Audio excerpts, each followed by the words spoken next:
Konferencija yra organizuojama siekiant pristatyti jaunimo situacijos tyrimo palyginamą analizę.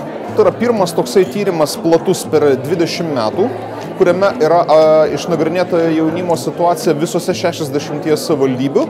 Ir per tą laiką buvo apklausta virš 23 000 jaunų žmonių ir nustatyta tiksli jaunimo situacija kiekvienoje savivaldybėje, identifikuotos problemos, kurios yra svarbios jaunimui ir konkrečioje savivaldybėje, ir išryškintos tam tikros tendencijos ir problemos, kurios yra būdingos visam Lietuvos jaunimui. Yra nemažai jaunimo problemų, kurios nėra išsprendžiamos vien tik tai vienos žinybos pastangomis. Šis tyrimas mums tarsi atskaitos taškas, įvardinome problemas konkrečiai kiekviename rajone. Dabar galima jau imtis priemonių, kurios padėtų jas išspręsti.